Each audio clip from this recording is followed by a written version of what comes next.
Shalom, salam damai sejahtera Bapak Ibu, Saudara dan Saudariku seiman. Semoga saya menjumpai Anda semuanya dalam keadaan yang sehat walafiat, tetap semangat, tetap tersenyum, dan tetap berpengharapan pada Tuhan kita Yesus Kristus. Anda semuanya selalu dalam lindungan kasih Tuhan.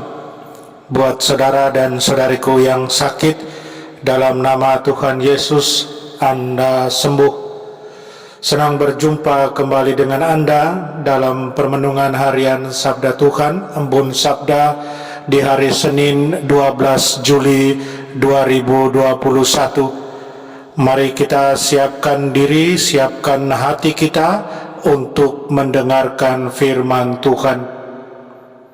Tuhan sertamu dan sertamu juga. Inilah Injil Yesus Kristus menurut Matius. Pada suatu hari Yesus bersabda kepada ke-12 muridnya, "Jangan kalian menyangka bahwa aku datang untuk membawa damai di atas bumi. Aku datang bukan untuk membawa damai, melainkan pedang. Sebab aku datang untuk memisahkan orang dari ayahnya, anak perempuan dari ibunya, menantu perempuan dari ibu mertuanya, dan musuh orang ialah seisi rumahnya. Barang siapa mengasihi bapa atau ibunya lebih daripadaku, ia tidak layak bagiku. Dan barang siapa mengasihi putranya atau putrinya lebih daripadaku, ia tidak layak bagiku. Barang siapa tidak memikul salibnya dan mengikuti aku, ia tidak layak bagiku. Barang siapa mempertahankan nyawanya, ia akan kehilangan nyawanya. Dan barang siapa kehilangan nyawanya demi aku, ia akan memperolehnya kembali. Barang siapa menyambut kalian, ia menyambut aku. Dan barang siapa menyambut aku, ia menyambut Dia yang mengutus aku. Barang siapa menyambut seorang nabi sebagai nabi, ia akan menerima upah nabi. Dan barang siapa menyambut seorang yang benar sebagai orang benar, ia akan menerima upah orang benar. Dan barang siapa memberi air sejuk secangkir saja kepada salah seorang yang kecil ini, karena ia muridku, aku berkata kepadamu, sungguh ia takkan kehilangan upahnya." Setelah Yesus selesai mengajar ke-12 rasulnya, pergilah ia dari sana untuk mengajar dan memberitakan Injil di dalam kota-kota mereka. Demikianlah Injil Tuhan, terpujilah Kristus. Saudara dan saudariku seiman, saya ajak Anda merenungkan Yesus segala-galanya, Yesus prioritas nomor 1. Saudara dan saudariku, mengapa Yesus menggambarkan misinya dan kedatangan kerajaan Allah dalam konteks konflik, dalam konteks perpecahan dan perang? Dalam Injil, Yesus memberitahu murid-muridnya bahwa Dia datang bukan untuk membawa damai, melainkan pedang. Pedang yang Yesus bicarakan di sini bukanlah senjata fisik yang biasa kita kenal untuk membunuh orang yang dipakai dalam peperangan, tetapi yang dimaksudkan Yesus adalah senjata spiritual yang bisa menembus ke dalam diri kita untuk mengungkap kerusakan pikiran dan niat berdosa, serta kebohongan dan tipu daya setan, serta kerajaan kegelapannya. Saudara dan saudariku seiman dalam Tuhan Yesus, Kitab Suci menggambarkan firman Allah sebagai pedang tajam bermata dua yang menusuk hingga memisahkan jiwa dan roh, membedakan pikiran dan niat hati. Kitab Suci juga menggambarkan firman Allah sebagai pedang roh yang memiliki kuasa untuk menghancurkan setiap benteng rohani yang membuat manusia terikat pada dosa, penipuan, dan setan.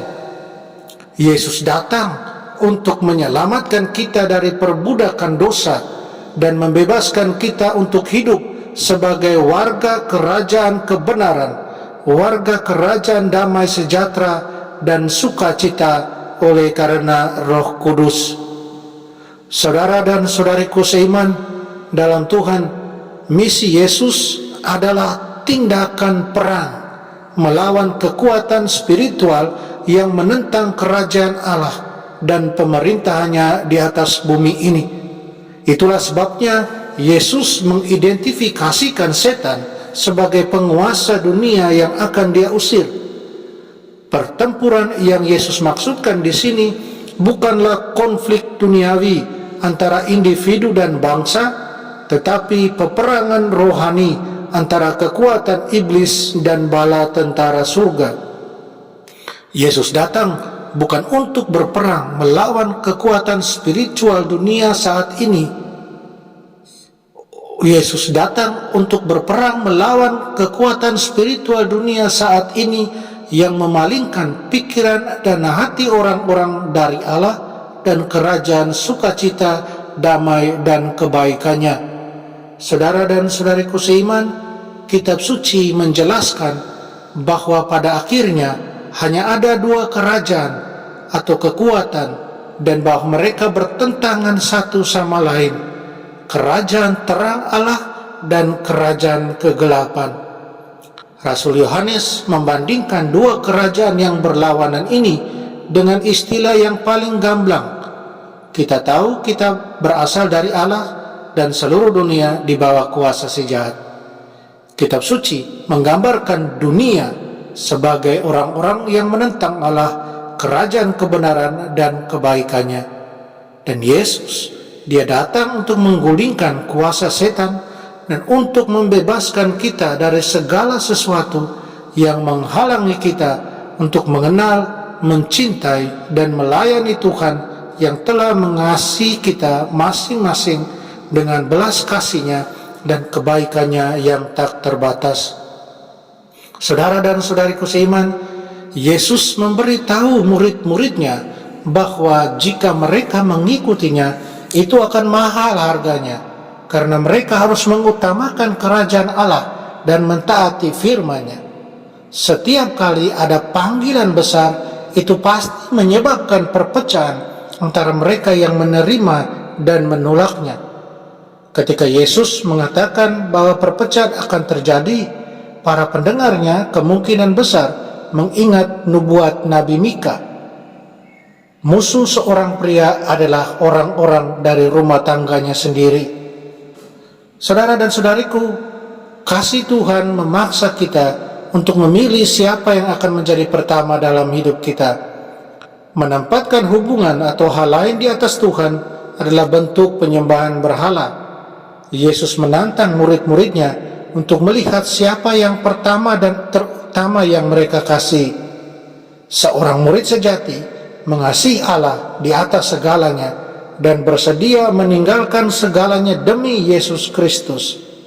Yesus bersikeras bahwa murid-muridnya harus menunjukkan kesetiaan yang hanya karena Tuhan, kesetiaan yang lebih tinggi daripada kesetiaan kepada pasangan atau kerabat atau kepada keluarga. Ada kemungkinan keluarga dan teman bisa menjadi musuh kita jika mereka membuat kita tidak melakukan apa yang Tuhan ingin kita lakukan. Saudara dan saudariku seiman, cinta kepada Tuhan mendorong kita untuk mengungkapkan kasih kepada sesama kita yang diciptakan menurut gambar dan rupa Tuhan. Yesus menyatakan bahwa kebaikan apapun yang ditunjukkan dan bantuan apapun yang diberikan kepada sesama tidak akan sia-sia. Yesus tidak pernah menolak untuk memberi kepada siapapun yang membutuhkan bantuannya. Sebagai murid-murid Tuhan, kita dipanggil untuk menjadi baik dan murah hati seperti Dia. Kita dipanggil agar kehendak Allah itu sungguh terjadi dalam hidup kita, kedamaian, sukacita bersama Allah. Saudara dan saudariku, apakah kita mengutamakan Allah dalam segala hal yang kita lakukan? Amin. Mari kita mohon kekuatan dari Tuhan, kita berdoa. Allah Tuhan kami, tidak ada mata yang melihat, tidak ada telinga yang mendengar, tidak ada hati yang memikirkan hal-hal yang telah Engkau persiapkan bagi mereka yang mengasihi Engkau. Kobarkanlah kami dengan api Roh Kudus, agar kami dapat mengasihi Engkau di dalam dan di atas segala sesuatu, dan agar kami menerima imbalan yang telah Engkau janjikan kepada kami melalui Kristus Tuhan kami. Bantulah dan tolonglah kami. Amin. Mari kita mohon berkat Tuhan. Tuhan sertamu dan sertamu juga. Kita sekalian, semua orang yang kita sayangi dan kasih, segala usaha dan kerja kita dilindungi, dibimbing dan diberkati Allah yang Maha Kuasa, Bapa dan Putra dan Roh Kudus. Amin.